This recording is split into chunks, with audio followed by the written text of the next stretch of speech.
Hello YouTubers, it's a Korean vlogger here, and in this vlog we'll be talking about the student body at UIC student body in UIC. So UIC stands for Underwood International College, which would imply that there are like international students here.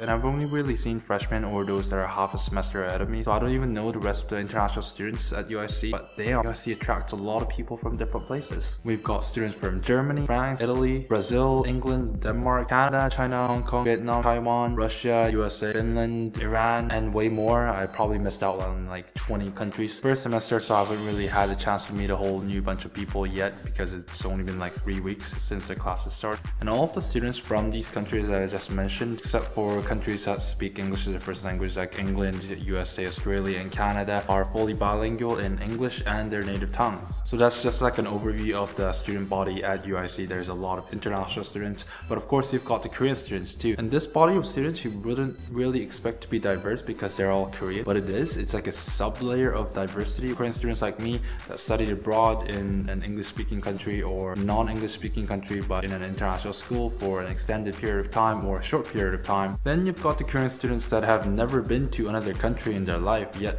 somehow have flawless English, all the way up to people that have lived their entire lives abroad and haven't been to Korea in their life. And these people live in all sorts of places too. A lot of the people that didn't live in an English-speaking country are also trilingual, which kind of intimidates me. So they speak Korean, English, and the language of whichever country that they were in. And there's like 3 Korean students that lived in Russia and they speak Russian, but no one can really confirm if they speak Russian because no one speaks Russian. Then there's a whole bunch that speak French fluently for some reason, and then there's like a couple that speak German, and I'm just like, what? All in all, I say there's at least 70% of UIC students that are fully bilingual. There's like 20% of students that are trilingual, and a couple of students here and there that for some reason speak like 50 languages. I don't know why they speak so many languages, but they do. The remaining 10% of students are learning a second language and becoming really good at it really fast. Like for example, the Japanese professor is apparently making them study so hard so fast that it's been like 2 weeks since school started and they can already speak like full-on sentences, and I'm like, why are you guys learning this so fast? So the curriculum is set up so that you have to take at least 2 semesters of a language you do not speak if you're an international student, and if you're not a heritage Korean speaker, which means like neither of your parents are Korean or no one in your family is Korean, then you can and should, I think they will make you take Korean. If you're a Korean student that lived abroad, then you can't take Korean because you might have learned Korean, I don't really know why. And then your language options are, I think, French, Spanish, Mandarin, and Japanese. Mandarin and Japanese, one of these are mandatory. So, you know, after you've got these down, then you can go into, oh no. Then you can go into Spanish and French. All in all though, you gotta keep in mind that UIC is still a school located in Korea, so there will be a lot of Korean students.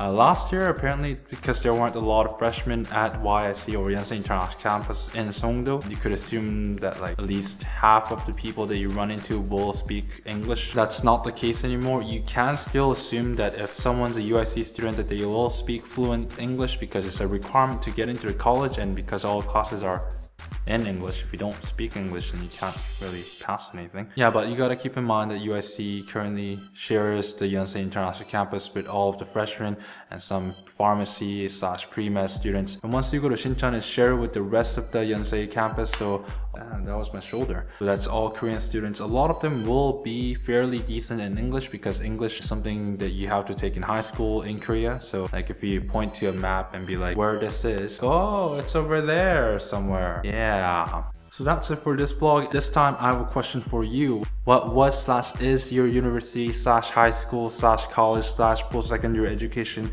or elementary school if you're watching this, and if you're in elementary school, like, was it diverse? Did it have a lot of people or like people from different places? Let me know in the comments down below, and I still don't know if I'm getting this right. I think it's my right. Yeah. Thumbs up the video if you liked it, and I'll see you guys next time.